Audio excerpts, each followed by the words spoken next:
Hi, I'd like to introduce the latest version 2.5. There are some interesting new additions here. For example, in stacking, there's a new high rejection mean function, which we'll look at in a moment. This raw-only button means that if you have, say, some fit files in a folder, along with JPEG previews, TIFF files and similar things, this will automatically exclude them, and only the raw images will be stacked.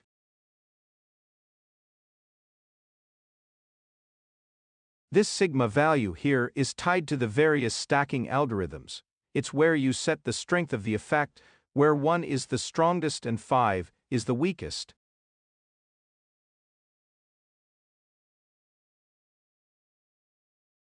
So that you don't have to manually reconfigure everything for your own workflows, I've built a handy feature here where you can load a profile and everything is automatically set up the way you use it. That means there's no need to click through everything manually or go hunting for saved images and your fit files. We'll show that in a moment. Everything happens automatically. Another interesting feature added in the last two versions is satellite trail, which means the program searches for satellite trails in your frames. I'll explain that in more detail later. The strict star function means it will only look for very high-quality stars, which in the case of EAA, for example, there aren't many of, so you'll need to uncheck that option. Also, if you're doing EA with a fairly large drift or in Mosaic mode, you'll need to set at least around 1000 pixels of drift here. For standard use, around 150 is enough, especially when guided with a guider. There's also one more small change here. The advanced mode is actually the full-featured mode with all functions, but you can switch it to simple mode, where once you've loaded your profile, you don't need to tweak anything. You're purely focused on the basic functionality, stacking, saving to fit, and nothing more. For those who want to dig a bit deeper, or don't want to continue processing in other programs, that's what the advanced mode is for. So we have our stacking profile configured. We'll select a folder where we have our images saved, in this case a Galaxy NGC 4565. And here you can see there are already some files in the program's cache, so if needed, those should be cleared. There are also some subfolders here that the program will ignore. Then we have flat and bias, where, as you can see, we already have some masters. I tested converting these to XISF, the PixInsight format, and compared the quality of the masters. They are completely identical to what PixInsight produces and what this program produces. So if we don't have those folders placed here and the program can't select them automatically, we can use these three buttons to manually select either a flat master, bias master, or dark master, or the folder where those files are stored. If a master already exists there, the program will use it directly. If not, it will create one. So it all works pretty simply. So we open the folder and the first image appears right away.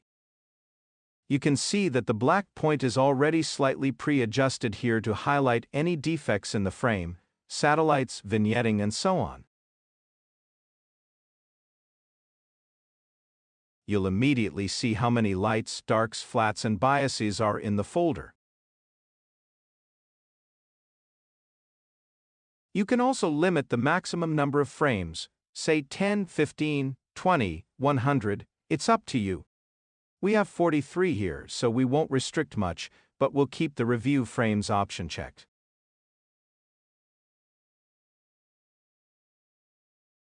That means it will first automatically select the best reference frame, evaluate all frames, then pause and wait for your input.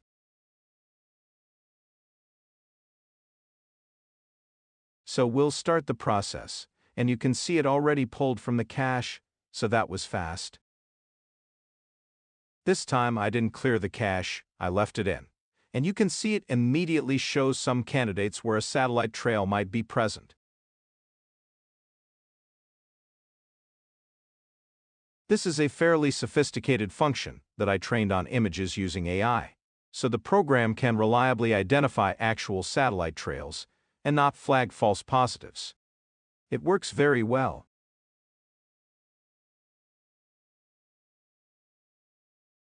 It also works on fainter satellites.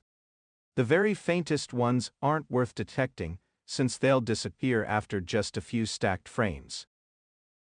Here we can see a very strong satellite trail, and I think it won't just go away easily, especially with 43 lights, so it would take a really sophisticated algorithm to remove it completely. I'll press the spacebar on the selected frame to exclude it from the stack. Then I'll continue. So it first converts according to the Bayer matrix, which it finds automatically in the file header. If it doesn't find one of these 4 patterns, it switches to mono. Of course, you can also manually select, say GBRG, and it will simply debayer using that specific format. Now it's performing the actual frame stacking. Parallel processing means it uses multiple cores to make this as fast as possible. So, the stacking itself is also quite fast. The images have fairly high resolution, 6000 by 4000 pixels, and each one is 50 MB, so loading them does take a little time. Here you can see the stacking happening in RAM, and it's progressing quickly. And essentially with one button pressed twice, you have your finished image. We can process this image using the balance button here, which not only adjusts the black point, gamma and so on, but also performs background neutralization.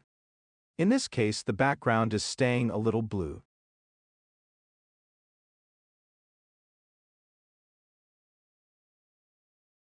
That can easily be fixed using the color background correction slider here.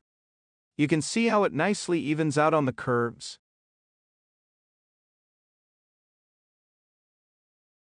We're left with a slight reddish-yellowish gradient.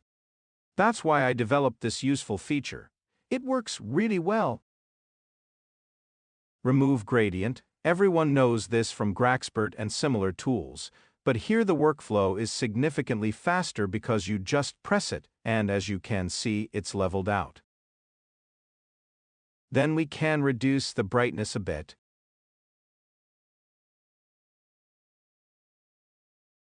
What we're left with here are some dust particles, because the flat was taken significantly later than the image, and in the meantime one particle disappeared and 2 new ones appeared, but otherwise the image is properly corrected by the flat.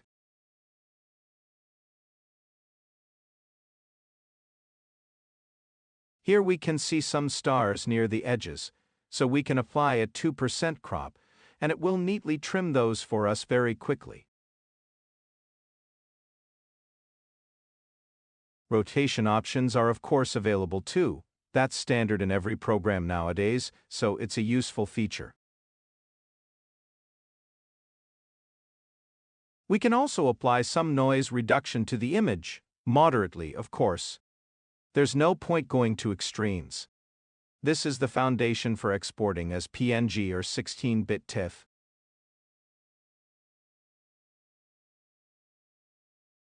And the image will be saved exactly as you see it in this preview. We can increase saturation, reduce saturation, remove some green noise, and so on. In these settings, it will be saved in both formats.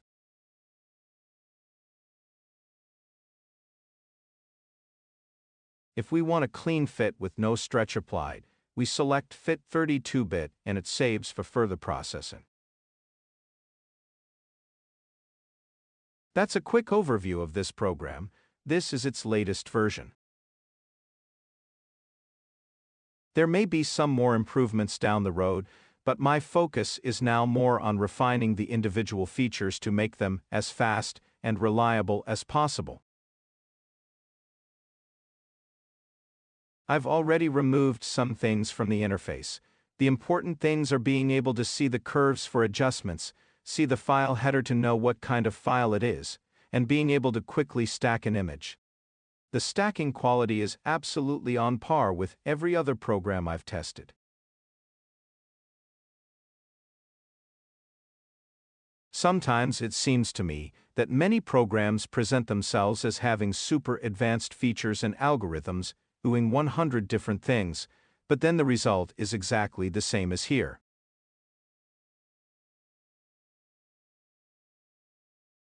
Alright, that's everything. Thanks for watching and clear sky.